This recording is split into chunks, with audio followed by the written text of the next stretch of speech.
बेटे अज हम आप 6th चैप्टर शुरू कर लगे हाँ बेसिक ऑफ मैनेजमेंट का basic of accounting and finance.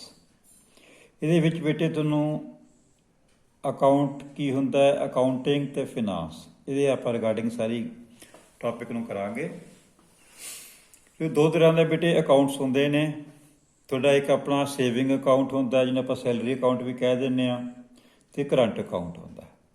जो तुसी बैंक दे विच जाने हो अपना अकाउंट खुलाउण, जिन्हों आप खाता कहने आ, तो उहदे लई थोतों वो रिकॉर्ड मंगदे ने कि तुहाडा आधार कार्ड, तुहाडे मैट्रिक सर्टिफिकेट की कापी ते तुहाडे फोटोग्राफ्स, थोतों रिकॉर्ड लैके वो तुहानूं एक अकाउंट खोल दिंदे ने। जे तुसी किसी भी बैंक दे विच अपना अकाउंट तुसी अपना खुलवा सकते हो। तो फस्ट आप कर लगे कि अकाउंटिंग की होंदी है। अकाउंटिंग की है बेटे, डेफिनेशन की है यदि accounting is the process of recording financial transactions pertaining to a business. Accounting की है कि रिकॉर्ड करना, उस चीज़ नूं पेपर च लैके आना, डॉकूमेंट्स दे विच लैके आना, उन्होंने रिकॉर्ड करना फिनेंशियल ट्रांजैक्शंस नूं। जिहड़ी कंपनी कोई क्रेडिट कर रही है, कोई कंपनी डेबिट कर रही है, कोई कंपनी नूं प्रॉफिट हो रहा है, कंपनी नूं लॉस हो रहा है, कंपनी दीयां सारियां जिहड़ियां भी फाइनैंशियल ट्रांजैक्शनस ने उन्हां नूं ब्लैक एंड वाइट दे विच लैके आउणा। Accounting is the process of recording financial transaction, जिहड़ियां कंपनी कर रही है किसी भी बिजनेस नाल रिलेटेड, उन्हां सारियां नूं रिकॉर्ड दे विच लैके आउणा, उहनूं आपां कहने आ अकाउंटिंग। द अकाउंटिंग प्रोसैस इनकलूड्स, ये की आ जाता है समराइजिंग, क्या थोड़ा रिकॉर्ड है उन्होंने समराइज करना, उन्होंने एनालाइज करना एंड रिपोर्टिंग, इतने उन्होंने रिपोर्ट करना। These transactions to oversight agencies, regulators and tax collection entities, जिहड़ियां थोड़ियां गौरमेंट दी एजेंसीज ने, रेगुलेटर्स ने, ते जिहड़े टैक्स है जिवें इनकम टैक्स है, सेल टैक्स है, GST है, ये सारे टैक्स ने जिहड़े ये सारिਆਂ ਨੂੰ रिकॉर्ड दे विच लैके आना। आपां इहदी लित्ती है for example preparing a profit and loss statement is an example of accounting. आपां तैयार करनी है कोई स्टेटमेंट जिहदे विच आपां देखना कि कंपनी नूं किन्ना लॉस होया जां कंपनी नूं किन्ना प्रॉफिट होया। एक आपां स्टेटमेंट तैयार कीती, उहदे विच आपां देखिया कि कंपनी नूं किन्ना क्रेडिट, किन्ने पैसे उन्होंने आए तो किन्ना डेबिट हो गया उहदे विच, जां किन्ना प्रॉफिट हो गया जां किन्ना लॉस हो गया। वो एक स्टेटमेंट कंपनी ने जारी की, आप कहने एग्जाम्पल है अकाउंटिंग की। अगे बेटे अकाउंट, पहले दस्सिया account is a record in an accounting system. Accounting system दे विच जदों तुसीं बैंक दे विच खाता खुलाउंदे हो तां तुहाडा लैजर दे विच उहदी एंट्री हो जाती है। Account is a record in an accounting system that tracks the financial activities of a specific asset। थोड़ी कोई स्पेसिफिक एसेट है, कोई लाइबिलिटी है, कोई इक्विटी है, कोई रेवेन्यू है और expense. Each individual account is stored in a general ledger. ते बैंक ने हर एक जिहड़ा उन्हों की जोड़ा जनरल लैजर है उहदे विच हर एक इंडिविजुअल का खाता नूं एंटर किया होंदा and use to prepare the financial statements at the end of an accounting period.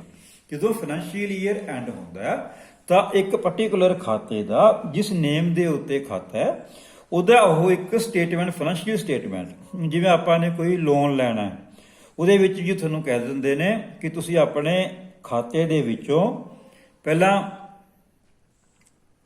उहदे विच थोतों आधार कार्ड की कापी मंगणगे, फिर जे तुसीं लोन लैना है तुसीं उहदे नाल पैन कार्ड की कापी लाओगे, थोड़ियां पिछलियां इनकम टैक्स दी रिटर्नस लैणगे ते तुहानूं खाते दे विच ही लोन पएगा।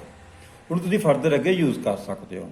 तुहाडा पर्टिकुलर एक अकाउंट नंबर तुहानूं अलॉट हो गया, उस वो नंबर के अकॉर्डिंग थोड़ी एक साल की की स्टेटमेंट है ਸਟੇਟਮੈਂਟ ਦਾ ਮੀਨਿੰਗ ਹੈ ਕਿ ਤੁਸੀਂ ਕਿੰਨੇ ਪੈਸੇ ਉਹਦੇ ਵਿੱਚ ਤੁਹਾਡੇ ਕ੍ਰੈਡਿਟ ਹੋਏ ਤੁਹਾਡੇ ਖਾਤੇ ਦੇ ਵਿੱਚ ਤੇ ਕਿੰਨੇ ਡੈਬਿਟ ਹੋਏ ਤੇ ਉਹਦੇ ਵਿੱਚੋਂ ਕਿੰਨੇ ਨਿਕਲੇ ਉਸ ਫਾਈਨੈਂਸ਼ੀਅਲ ਈਅਰ ਦੇ ਵਿੱਚ। ਆਪਾਂ ਐਗਜ਼ਾਮਪਲ ਲੈਤੀ ਹੈ ਅਕਾਊਂਟਸ ਦੀ। ਸੇਵਿੰਗ ਅਕਾਊਂਟ ਇਨ ਅ ਬੈਂਕ, ਦੋ ਤਰ੍ਹਾਂ ਦੇ ਖਾਤੇ ਆਪਾਂ ਖੁਲਾਉਂਦੇ ਆ ਬੈਂਕ ਦੇ ਵਿੱਚ। ਸੇਵਿੰਗ ਅਕਾਊਂਟ ਜਿਹੜੇ ਸੈਲਰੀ ਆਪਾਂ ਅਕਾਊਂਟ ਜਿਹਨੂੰ ਕਹਿ ਦਿੰਦੇ ਆ, ਤੇ ਕਰੰਟ ਅਕਾਊਂਟ। ਕਰੰਟ ਅਕਾਊਂਟ ਜਿਹੜੇ ਬੰਦੇ ਬਿਜ਼ਨਸ ਕਰਦੇ ਨੇ, ਜਿਨ੍ਹਾਂ ਦੀਆਂ ਟ੍ਰਾਂਜੈਕਸ਼ਨਸ ਹੁੰਦੀਆਂ ਨੇ, ਬਿਜ਼ਨਸ ਹੁੰਦੇ ਨੇ, ਉਹਨੂੰ ਆਪਾਂ ਕਰੰਟ ਅਕਾਊਂਟ ਕਹਿ ਦਿੰਦੇ ਆ। ਉਹ ਕਰੰਟ ਅਕਾਊਂਟ ਬੈਂਕ ਦੇ ਵਿੱਚ ਆਪਣਾ ਖੁਲਾਉਂਦੇ ਨੇ। ਨੈਕਸਟ ਅੱਗੇ ਆਪਣੇ ਕੋਲੇ ਆ ਗਿਆ ਫਿਨਾਂਸ। ਫਿਨਾਂਸ ਮੀਨਸ ਪੈਸਾ ਜਿਹੜਾ ਅਰੇਂਜ ਕਰਕੇ ਦੇਣਾ। Finance is defined as the management of money. ਕੋਈ ਫਿਨਾਂਸ ਕੀ ਹੈ ਕਿ ਜਿਹੜੀ ਮਨੀ, ਜਿਹੜਾ ਪੈਸਾ ਨੂੰ ਮੈਨੇਜ ਕਰਨਾ, ਐਂਡ ਇਨਕਲੂਡਸ ਐਕਟੀਵਿਟੀਜ਼ ਸੱਚ ਐਜ਼ ਇਨਵੈਸਟਿੰਗ। ਉਹ ਜਿਹੜਾ ਪੈਸਾ ਹੈ, ਜਿਹੜੇ ਫਾਈਨੈਂਸ਼ੀਅਲ ਇੰਸਟੀਟਿਊਸ਼ਨਸ ਨੇ ਉਹਨੂੰ ਕਿੱਥੇ ਇਨਵੈਸਟ ਕਰਦੇ ਨੇ। ਬਾਰੋਇੰਗ, ਕਿੱਥੋਂ ਉਹਨਾਂ ਨੇ ਉਧਾਰਾ ਲੈਣਾ, ਮੀਨ ਉਹਨਾਂ ਨੇ ਕਰਜ਼ਾ ਲੈਣਾ। Lending, budgeting, saving and forecasting. Finance ਦਾ ਮਤਲਬ ਇਹ ਹੈ ਕਿ ਕੰਪਨੀ ਨੇ ਕਿ ਜਿਹੜੀਆਂ ਸਾਰੀਆਂ ਉਹਦੀਆਂ ਫਾਈਨੈਂਸ਼ੀਅਲ ਐਕਟੀਵਿਟੀ, ਕਿੱਥੇ ਉਹਨੇ ਇਨਵੈਸਟ ਕਰਨਾ ਹੈ, ਕਿੱਥੋਂ ਉਹਨੇ ਉਧਾਰਾ ਲੈਣਾ ਹੈ, ਕਿੱਥੇ ਉਹਨੇ ਬਜਟਿੰਗ ਕਰਨੀ ਹੈ, ਕਿੱਥੇ ਉਹਦੀ ਸੇਵਿੰਗ ਕਰਨੀ ਹੈ। ਫਰਦਰ ਅੱਗੇ ਫੋਰਕਾਸਟਿੰਗ ਕੀ ਹੈ। There are 3 main types of finance. ਇੱਕ ਤਾਂ ਦੇਖੋ ਬੇਟੇ ਆਪਣੇ ਕੋਲੇ ਹੁੰਦਾ ਹੈ ਪਰਸਨਲ ਫਿਨਾਂਸ, ਜੋ ਤੁਹਾਡਾ ਪਰਸਨਲ ਸੇਵਿੰਗ ਹੈ। ਤੁਸੀਂ ਬੈਂਕ ਦੇ ਵਿੱਚ ਤੁਹਾਡਾ ਆਪਣਾ ਅਕਾਊਂਟ ਹੈ, ਤੁਹਾਡਾ ਪਰਸਨਲ ਫਿਨਾਂਸ ਹੈ, ਉਹ ਤੁਹਾਡਾ ਆਪਣਾ ਪੈਸਾ ਉਹਦੇ ਵਿੱਚ ਪਿਆ, ਤੁਸੀਂ ਉਹਨੂੰ ਯੂਜ਼ ਕਰ ਸਕਦੇ ਹੋ। ਤੁਸੀਂ ਉਸ ਪੈਸੇ ਨੂੰ ਸ਼ੇਅਰ ਮਾਰਕੀਟ 'ਚ ਲਾ ਸਕਦੇ ਹੋ, ਉਹਦੇ ਬੌਂਡਸ ਲੈ ਸਕਦੇ ਹੋ, ਉਹਦੇ ਡਿਬੈਂਚਰਸ ਲੈ ਸਕਦੇ ਹੋ। ਜਿਹੜੇ ਬੌਂਡਸ ਤੇ ਡਿਬੈਂਚਰਸ ਕੀ ਹੁੰਦਾ ਕਿ ਫਿਕਸਡ ਇਹਦੇ ਉੱਤੇ ਇੰਟਰਸਟ ਹੁੰਦਾ। ਆਪਾਂ ਕੰਪਨੀ ਦੀ ਇਸ ਤਰ੍ਹਾਂ ਦਾ ਗੋਲਡ ਬੌਂਡਸ ਦੀ ਐਡ ਆ ਰਹੀ ਹੈ। ਡਿਬੈਂਚਰਸ ਦਾ ਵੀ ਇਸ ਤਰ੍ਹਾਂ ਹੁੰਦਾ ਕਿ ਫਿਕਸਡ ਤੁਹਾਨੂੰ ਉਹ ਕੰਪਨੀ ਦੀ ਇੱਕ ਲਾਇਬਿਲਿਟੀ ਹੁੰਦੀ ਹੈ ਕਿ ਕੰਪਨੀ ਚਾਹੇ ਲਾਸ ਦੇ ਵਿੱਚ ਵੀ ਜਾਵੇ, ਪਰ ਜਿਹੜੇ ਬੌਂਡਸ ਹੁੰਦੇ ਨੇ, ਡਿਬੈਂਚਰਸ ਹੁੰਦੇ ਨੇ, ਉਹਨਾਂ ਦੇ ਉੱਤੇ ਜੋ ਵੀ ਰੇਟ ਆਫ ਇੰਟਰਸਟ ਕੰਪਨੀ ਨੇ ਉਹਨਾਂ ਨੂੰ ਲਿਖ ਕੇ ਦਿੱਤਾ, ਉਹਦੇ ਲਈ ਉਹਨਾਂ ਨੂੰ ਪੈਸਾ ਉਹਨਾਂ ਸਾਂਭ ਕੇ ਰੱਖਣਾ ਪੈਂਦਾ। ਫਸਟ ਇਜ਼ ਪਰਸਨਲ ਫਿਨਾਂਸ, ਜੋ ਤੁਹਾਡਾ ਇੰਡੀਵਿਜੂਅਲ ਫਿਨਾਂਸ ਹੈ। ਫਿਰ ਕਾਰਪੋਰੇਟ ਫਿਨਾਂਸ, ਜਿਹੜੇ ਕਾਰਪੋਰੇਟ ਸੈਕਟਰਸ ਨੇ ਉਹਨਾਂ ਦਾ ਆਪਣਾ ਫਿਨਾਂਸ। ਥਰਡ ਹੁੰਦਾ ਪਬਲਿਕਲੀ ਗੌਰਮੈਂਟ ਫਿਨਾਂਸ, ਜਿਹੜਾ ਗੌਰਮੈਂਟ ਦਾ ਆਪਣਾ ਖਾਤਾ ਹੈ, ਜਿਹਨੂੰ ਆਪਾਂ ਗੌਰਮੈਂਟ ਪਬਲਿਕ ਜਾਂ ਗੌਰਮੈਂਟ ਫਿਨਾਂਸ ਕਹਿੰਦੇ ਆ। ਆਪਾਂ ਐਗਜ਼ਾਮਪਲਸ ਲਿੱਤੀਆਂ ਨੇ ਇੱਥੇ। Investing personal money in stocks, ਜਿਹਨੂੰ ਆਪਾਂ ਸ਼ੇਅਰ ਮਾਰਕੀਟ ਕਹਿੰਦੇ ਆ, ਕਿ ਤੁਸੀਂ ਆਪਣੇ ਪਰਸਨਲ ਮਨੀ ਨੂੰ ਸ਼ੇਅਰ ਮਾਰਕੀਟ ਦੇ ਵਿੱਚ ਲਾਇਆ। ਤੁਹਾਨੂੰ ਜਿਹੜੇ ਮਾਰਕੀਟ ਸ਼ੇਅਰ ਅੱਛੇ ਲੱਗੇ, ਤੁਸੀਂ ਆਪਣਾ ਡੀਮੈਟ ਅਕਾਊਂਟ ਖੁਲਾ ਕੇ ਉਹਦੇ ਵਿੱਚ ਤੁਸੀਂ ਬੈਂਕ ਦੇ ਰਾਹੀਂ ਤੁਹਾਡੀ ਉਹਦੀ ਪੇਮੈਂਟ ਹੋਣੀ ਹੈ। ਤੁਹਾਨੂੰ ਜਿੰਨੇ ਸ਼ੇਅਰ ਲਾਟ ਹੋ ਜਾਣੇ ਨੇ ਉਹਦੇ ਅਕੋਰਡਿੰਗਲੀ ਤੁਹਾਡੇ ਪੈਸੇ ਨੇ ਜਿਹੜੇ ਉਹ ਬੈਂਕ ਦੇ ਖਾਤੇ ਦੇ ਵਿੱਚੋਂ ਡੈਬਿਟ ਹੋ ਜਾਣੇ ਨੇ। Bonds and debentures. Saving personal money in a high interest saving account. ਕਿਉਂਕਿ ਜਿਹੜੀ ਪਰਸਨਲ ਮਨੀ ਹੁੰਦਾ, ਹਰ ਇੱਕ ਬੰਦਾ ਦੇਖਦਾ ਕਿ ਕਿਹੜੀ ਬੈਂਕ ਮੈਨੂੰ ਸੇਵਿੰਗ ਅਕਾਊਂਟ ਦੇ ਵਿੱਚ ਜਾਂ ਐਫਡੀਜ਼ ਦੇ ਵਿੱਚ ਕਿੰਨਾ ਰੇਟ ਆਫ ਇੰਟਰਸਟ ਦੇ ਰਹੀ ਹੈ। ਅਗਲਾ ਹਰ ਇੱਕ ਇੰਡੀਵਿਜੂਅਲ ਆਪਣੀ ਮਨੀ ਨੂੰ ਉੱਥੇ ਹੀ ਇਨਵੈਸਟ ਕਰਦਾ ਹੈ। ਆਪਣੇ ਕੋਲ ਤਿੰਨ ਤਰ੍ਹਾਂ ਦੇ ਫਾਈਨਾਂਸਿਸ ਆ ਗਏ। ਪਰਸਨਲ ਫਿਨਾਂਸ, ਜਿਹੜਾ ਤੁਹਾਡਾ ਇੰਡੀਵਿਜੂਅਲ ਫਿਨਾਂਸ ਹੈ। ਕਾਰਪੋਰੇਟ ਫਿਨਾਂਸ, ਜਿਹੜੇ ਕਾਰਪੋਰੇਟ ਹਾਊਸਿਸ ਨੇ, ਜਿਹੜੇ ਬਿਜ਼ਨਸ ਹਾਊਸਿਸ ਨੇ, ਉਹਨਾਂ ਦਾ ਫਿਨਾਂਸ। ਤੇ ਥਰਡ ਆਪਣੇ ਕੋਲ ਹੁੰਦਾ ਪਬਲਿਕ ਗਵਰਨਮੈਂਟ ਦਾ ਫਿਨਾਂਸ ਹੁੰਦਾ। ਜਿਵੇਂ ਆਪਣੇ ਕੋਲੇ ਆ ਗਿਆ bookkeeping. Bookkeeping means ਕੀ ਹੈ ਕਿ ਆਪਾਂ ਨੇ ਇੱਕ ਡਾਟਾਬੇਸ ਤਿਆਰ ਕਰਨਾ ਹੈ। ਉਹਦੇ ਵਿੱਚ ਇਹ ਦੇਖਣਾ ਹੈ ਕਿ ਕੰਪਨੀ ਦੀ ਇਨਕਮ ਕੀ ਹੈ ਤੇ ਕੰਪਨੀ ਦੇ ਐਕਸਪੈਂਸਸ ਕਿੰਨੇ ਹੋਏ ਨੇ, ਟੋਟਲ ਕੰਪਨੀ ਦੀ ਕ੍ਰੈਡਿਟ ਕਿੰਨਾ ਹੋਇਆ, ਉਹਦੇ ਖਾਤੇ ਦੇ ਵਿੱਚ ਕਿੰਨੇ ਪੈਸੇ ਆਏ ਤੇ ਉਹਦੇ ਖਾਤੇ ਦੇ ਵਿੱਚੋਂ ਡੈਬਿਟ ਕਿੰਨੇ ਹੋਏ, ਖਾਤੇ ਦੇ ਵਿੱਚੋਂ ਕਿੰਨੇ ਪੈਸੇ ਨਿਕਲ ਗਏ। ਜਿਹੜੀ ਆਪਾਂ ਇੱਕ ਡਾਟਾਬੇਸ ਤਿਆਰ ਕੀਤਾ, ਜਿਹਨੂੰ ਆਪਾਂ CRM ਕਹਿੰਦੇ ਆ, ਕਸਟਮਰ ਰਿਲੇਸ਼ਨਸ਼ਿਪ ਮੈਨੇਜਮੈਂਟ ਹੈ। ਇੱਕ ਸਟਰੋਂਗ ਆਪਾਂ ਨੇ ਡਾਟਾਬੇਸ ਤਿਆਰ ਕਰ ਲਿਆ। ਉਸ ਡਾਟਾਬੇਸ ਤੋਂ ਆਪਾਂ ਨੂੰ ਇੰਡੀਵਿਜੂਅਲ ਦੇ ਅਕਾਊਂਟ ਦਾ ਪਤਾ ਲੱਗ ਜਾਂਦਾ। Bookkeeping. Bookkeeping is the recording of financial transactions. ਜਿਹੜੀਆਂ ਫਾਈਨੈਂਸ਼ੀਅਲ ਟ੍ਰਾਂਜੈਕਸ਼ਨਸ ਨੇ ਉਹਨਾਂ ਨੂੰ ਰਿਕਾਰਡ ਕਰਨਾ। And is part of the process of accounting in business transactions. Includes purchases, ਤੁਸੀਂ ਕਿੰਨੀਆਂ ਪਰਚੇਜ਼ ਕੀਤਾ, ਸਮਾਨ ਖਰੀਦਿਆ। ਸੇਲਸ, ਕਿੰਨਾ ਸਮਾਨ ਵੇਚਿਆ। ਕਿੰਨੀਆਂ ਰਿਸੀਟਸ ਕੋਲ ਪੈਸਾ ਆਇਆ। And payments, by an individual person or an organization or corporation। ਤੁਸੀਂ ਚਾਹੇ ਇੰਡੀਵਿਜੂਅਲ ਤੁਹਾਡਾ ਅਕਾਊਂਟ ਹੈ ਜਾਂ ਤੁਹਾਡਾ ਕੋਈ ਆਰਗੇਨਾਈਜੇਸ਼ਨ ਦਾ ਜਾਂ ਕੋਈ ਤੁਹਾਡਾ ਕਾਰਪੋਰੇਟ ਸੈਕਟਰ ਹੈ, ਉਹਦੇ ਵਿੱਚ ਟੋਟਲ ਟ੍ਰਾਂਜੈਕਸ਼ਨਸ ਕਿੰਨੀਆਂ ਹੋਈਆਂ, ਤੁਹਾਡੇ ਖਾਤੇ ਦੇ ਵਿੱਚ ਕਿੰਨਾ ਪੈਸਾ ਕ੍ਰੈਡਿਟ ਹੋਇਆ ਤੇ ਕਿੰਨਾ ਪੈਸਾ ਤੁਹਾਡੇ ਖਾਤੇ ਦੇ ਵਿੱਚੋਂ ਡੈਬਿਟ ਹੋ ਗਿਆ, ਉਹਦਾ ਜਿਹੜਾ ਸਾਰਾ ਰਿਕਾਰਡ ਹੈ ਉਹਨੂੰ ਆਪਾਂ ਕਹਿੰਦੇ ਆ ਬੁੱਕ ਕੀਪਿੰਗ। ਐਗਜ਼ਾਮਪਲ ਲਿੱਤੀ ਹੈ ਇੱਥੇ, preparing database ਕੰਸਿਸਟਿੰਗ of income and expenses, ਕਿ ਤੁਹਾਡੀ ਇਨਕਮ ਕਿੰਨੀ ਹੋਈ, ਤੁਹਾਡੇ ਸਾਰੇ ਰਿਸੋਰਸਸ ਤੋਂ ਜਿਹੜਾ ਤੁਹਾਡਾ ਕੰਪਨੀ ਹੈ ਉਹਨੂੰ ਇਨਕਮ ਕਿੰਨੀ ਹੋਈ ਤੇ ਉਹਦੇ ਖਰਚੇ ਕਿੰਨੇ ਹੋ ਗਏ ਤੁਹਾਡੇ। ਇਹ ਇਸ ਤੋਂ ਬਾਅਦ ਆਪਾਂ ਖਰਚੇ ਸਾਰੇ ਕੱਢ ਕੇ ਇਹ ਦੇਖਣਾ ਕਿ ਕੰਪਨੀ ਪ੍ਰੋਫਿਟ 'ਚ ਹੈ ਕਿ ਕੰਪਨੀ ਲਾਸ ਦੇ ਵਿੱਚ ਹੈ। ਟੋਟਲ ਪਹਿਲਾਂ ਉਹਦੀ ਸਾਰੀਆਂ ਇਨਕਮ ਕੀ ਹੈ ਤੇ ਉਹਦੀਆਂ ਲਾਇਬਿਲਿਟੀਜ਼ ਕੀ ਨੇ, ਉਹਦੇ ਐਕਸਪੈਂਸਿਸ ਕਿੰਨੇ ਹੋ ਗਏ ਸਾਰੇ। ਉਸ ਤੋਂ ਬਾਅਦ ਆਪਾਂ ਨੇ ਇੱਕ ਸਟੇਟਮੈਂਟ ਬੈਂਕ ਦਿੰਦੀ ਹੈ ਕਿ ਉਸ ਕੰਪਨੀ ਪ੍ਰੋਫਿਟ ਦੇ ਵਿੱਚ ਹੈ ਜਾਂ ਲਾਸ, ਉਹ ਪਤਾ ਲੱਗ ਜਾਂਦਾ ਉਸ ਚੀਜ਼ ਤੋਂ। ਨੈਕਸਟ ਆਪਣੇ ਕੋਲ ਅੱਗੇ ਆ ਗਿਆ double entry system of book keeping. ਇਹਦੇ ਵਿੱਚ ਦੇਖੋ ਬੇਟੇ ਕੀ ਹੈ ਕਿ ਡਬਲ ਚੈੱਕ ਹੋ ਜਾਂਦਾ। ਇਹਦੇ ਵਿੱਚ ਆਪਾਂ ਨੇ ਫਸਟ ਜਿਵੇਂ ਆ ਡੇਟ ਹੈ ਕਿ ਕਿਸ ਡੇਟ ਨੂੰ, ਇੱਥੇ ਡਿਟੇਲਸ ਨੇ ਅਕਾਊਂਟਸ ਦੀਆਂ ਸਾਰੀਆਂ, ਜਿਹੜੇ ਤੁਹਾਡੇ ਕੋਲ ਡਿਟੇਲ ਕੰਪਨੀ ਹੈ ਜਿਹੜੀ ਉਹਦੀਆਂ ਸਾਰੀਆਂ ਡਿਟੇਲਸ ਆ ਗਈਆਂ, ਕੰਪਨੀ ਦਾ ਕੀ ਨਾਮ ਹੈ, ਇੱਥੇ ਅਕਾਊਂਟ ਨੰਬਰ ਆ ਗਿਆ। ਫਰਕ ਕੀ ਹੈ, ਡੈਬਿਟ, ਤੁਹਾਡੇ ਖਾਤੇ ਦੇ ਵਿੱਚੋਂ ਕਿੰਨੇ ਪੈਸੇ ਨਿਕਲੇ, ਤੁਹਾਡੇ ਖਾਤੇ ਦੇ ਵਿੱਚੋਂ ਕਿੰਨੇ ਪੈਸੇ ਕ੍ਰੈਡਿਟ ਹੋਏ। ਨਾਲ ਦੀ ਨਾਲ ਚੈੱਕ ਹੋਈ ਜਾਣਾ ਕਿ ਤੁਹਾਡੀ ਖਾਤੇ ਦੇ ਵਿੱਚ ਇਸ ਵੇਲੇ ਕਿੰਨੇ ਪੈਸੇ ਨੇ ਤੇ ਕਿੰਨੇ ਤੁਹਾਡੇ ਪੈਸੇ ਵਰਤੇ ਗਏ, ਨੂੰ ਆਪਾਂ ਡਬਲ ਐਂਟਰੀ ਸਿਸਟਮ ਕਹਿੰਦੇ ਆ। Double entry system of book keeping.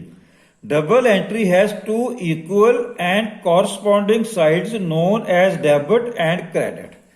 ਉਹ ਦੋ ਸਾਈਡਸ ਆਪਾਂ ਲੈਤੀਆਂ ਨੇ, ਡੈਬਿਟ ਦੀਆਂ ਤੇ ਕ੍ਰੈਡਿਟ ਦੀਆਂ।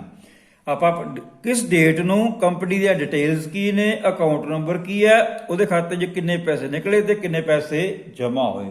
ਜਿਹੜੇ ਜਮ੍ਹਾਂ ਹੋਣਗੇ ਉਹਨੂੰ ਆਪਾਂ ਕ੍ਰੈਡਿਟ ਕਰੀ ਜਾਵਾਂਗੇ ਡੇਟ ਵਾਈਜ਼, ਤੇ ਜਿਹੜੇ ਨਿਕਲਣਗੇ ਉਹਦੇ ਵਿੱਚੋਂ ਉਹਨੂੰ ਆਪਾਂ ਡੈਬਿਟ ਕਰੀ ਜਾਵਾਂਗੇ। The left hand side is debit. The left hand side ਦੇਖੋ, ਜਿਵੇਂ ਆਪਾਂ ਵੀ ਲੈਫਟ ਹੈਂਡ ਸਾਈਡ ਡੈਬਿਟ ਆਪਾਂ ਕਹਿਤਾ, and right hand side is credit. ਇੱਥੇ ਆਪਾਂ ਕੋਲ ਡੈਬਿਟ ਲਿਖ ਲਿਆ ਆਪਾਂ ਨੇ, ਇੱਥੇ ਆਪਾਂ ਨੇ ਕ੍ਰੈਡਿਟ ਲਿਖ ਲਿਆ। Double entry bookkeeping in accounting is a system of bookkeeping where every entry to an account requires a corresponding and opposite entry to different account।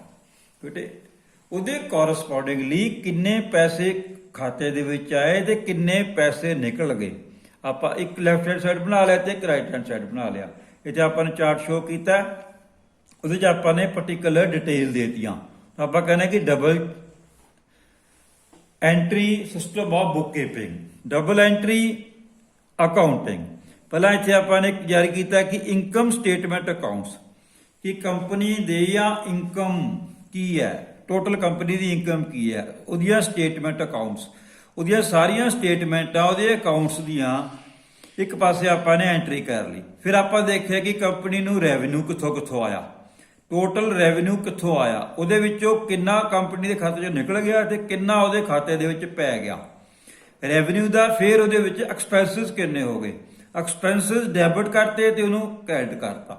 ਫਿਰ ਬੈਲੈਂਸ ਸ਼ੀਟ ਅਕਾਊਂਟ, ਜਦੋਂ ਆਪਣਾ ਉਹਦੀ balance sheet ਬਣਾਉਣੀ ਹੈ ਉਹਨੂੰ check financial year ਤੋਂ ਬਾਅਦ check ਕਰਨਾ ਉਹਦੀਆਂ ਐਸੈਟਸ ਕੀ ਨੇ ਕੰਪਨੀ ਦੀਆਂ, ਕੰਪਨੀ ਕੋਲੇ ਕਿੰਨੀ ਪੂੰਜੀ ਹੈ, ਆਪਾਂ ਸਾਰੀਆਂ ਕੰਪਨੀ ਦੇ ਐਸੈਟਸ ਕੀ ਨੇ, ਉਹਦੇ ਵਿੱਚੋਂ ਕਿੰਨਾ ਡੈਬਿਟ ਹੋ ਗਿਆ ਤੇ ਕਿੰਨਾ ਕ੍ਰੈਡਿਟ ਹੋ ਗਿਆ, ਤੇ ਕੰਪਨੀ ਦੀਆਂ ਲਾਇਬਿਲਿਟੀਜ਼ ਕੀ ਨੇ, ਕੰਪਨੀ ਦੀਆਂ ਜ਼ਿੰਮੇਵਾਰੀਜ਼ ਕੀ ਨੇ, ਕੰਪਨੀ ਨੇ ਕਿੰਨੇ ਸ਼ੇਅਰ ਵੇਚੇ ਹੋਏ ਨੇ, ਕਿੰਨੇ ਉਹ ਡਿਵੈਂਚਰਸ ਨੇ ਉਹਦੇ ਕੀਤੇ ਹੋਏ ਨੇ, ਕਿੰਨੇ ਉਹਨੇ ਬੌਂਡ ਇਸ਼ੂ ਕੀਤੇ ਹੋਏ ਨੇ, ਉਹ ਕੰਪਨੀ ਦੇ ਕਿੰਨੀ ਸੈਲਰੀਜ਼ ਦੇ ਰਹੇ ਨੇ, ਕਿੰਨੇ ਉੱਥੇ ਬੰਦੇ ਦੀਆਂ ਕੰਮ ਕਰ ਰਹੇ ਨੇ, ਸਾਰੀਆਂ ਕੰਪਨੀਆਂ ਦੀਆਂ ਲਾਇਬਿਲਿਟੀਜ਼ ਨੇ। ਲਾਇਬਿਲਿਟੀ ਦੇ ਵਿੱਚੋਂ ਆਪਾਂ ਨੇ ਡੈਬਿਟ ਕਰਤਾ ਤੇ ਨਾਲ ਹੀ ਕ੍ਰੈਡਿਟ ਕਰਤਾ। ਆਪਾਂ ਨੇ ਕਿਹਾ it is believed to be most reliable system to record transactions in financial accounting. ਜਿਹਨੂੰ ਆਪਾਂ ਮੋਸਟ ਸਿਸਟਮ ਤਾਂ ਕਹਿੰਦੇ ਆ ਕਿ ਦੋ ਐਂਟਰੀਜ਼ ਇਕੱਠੀਆਂ ਹੁੰਦੀਆਂ ਨੇ। ਇਹਦੇ ਵਿੱਚ ਇੱਕ ਐਂਟਰੀ ਹੁੰਦੀ ਹੈ ਡੈਬਿਟ ਦੀ ਤੇ ਨਾਲ ਹੀ ਐਂਟਰੀ ਹੋ ਜਾਂਦੀ ਹੈ ਕ੍ਰੈਡਿਟ ਦੀ। ਆਪਣੇ ਟੋਟਲ ਅਕਾਊਂਟ ਦੇ ਵਿੱਚ ਕਿੰਨੇ ਪੈਸੇ ਨੇ, ਜਦੋਂ ਆਪਾਂ ਉਹਦੇ ਵਿੱਚੋਂ ਪੈਸੇ ਕਢਵਾਏ ਤਾਂ ਉਸੇ ਵੇਲੇ ਤੁਹਾਡੇ ਕ੍ਰੈਡਿਟ ਦੇ ਵਿੱਚੋਂ ਡੈਬਿਟ ਹੋ ਜਾਏਗਾ। ਤੁਹਾਡੇ ਪੈਸੇ ਨਿਕਲ ਗਏ ਕਿੰਨੇ, ਨਾਲ ਹੀ ਇਹਦੇ ਵਿੱਚ ਤੁਹਾਡੇ ਕੋਲੇ ਬੈਲੈਂਸ ਆ ਜਾਏਗਾ। ਦੋਨਾਂ ਦੇ ਉੱਤੇ ਚੈੱਕ ਰਹੇਗਾ, ਕੰਪਨੀ ਦਾ ਕ੍ਰੈਡਿਟ ਕੀ ਹੈ ਤੇ ਕੰਪਨੀ ਦਾ ਡੈਬਿਟ ਕੀ ਆ। ਇੱਥੇ ਆਪਣੇ ਕੋਲ ਕੰਪਲੀਟ ਆਪਾਂ ਡਿਟੇਲ ਦੇਤੀ, ਡੇਟ ਵਾਈਜ਼ ਤੁਹਾਡੇ ਕੋਲੇ ਕੰਪਨੀ ਦੀਆਂ, ਇੱਥੇ ਕੰਪਨੀ ਦਾ ਨਾਮ ਆ ਜਾਏਗਾ, ਅਕਾਊਂਟ ਨੰਬਰ ਆ ਜਾਏਗਾ। ਜਦੋਂ ਆਪਾਂ ਪੈਸੇ ਡੈਬਿਟ ਕਰਾਂਗੇ ਨਾਲ ਤੁਹਾਡੇ ਕ੍ਰੈਡਿਟ 'ਚ ਕਿੰਨੇ ਪੈਸੇ ਰਹਿ ਗਏ ਨੇ। ਆਪਾਂ ਕਹਿੰਦੇ ਕਿ double entry system of book keeping. ਅੱਜ ਦਿਨ ਬੇਟੇ ਮੈਂ ਇਸ ਤਰ੍ਹਾਂ ਕੀ ਕਰਾਉਣਾ ਹੈ, ਇਸ ਤੋਂ ਨੈਕਸਟ ਜਿਹੜਾ ਇਹਦਾ ਟੌਪਿਕ ਹੈ ਉਹ ਤੁਹਾਨੂੰ ਮੈਂ ਕੱਲ੍ਹ ਨੂੰ ਕਰਾਊਂਗਾ। ਥੈਂਕ ਯੂ ਬੇਟੇ।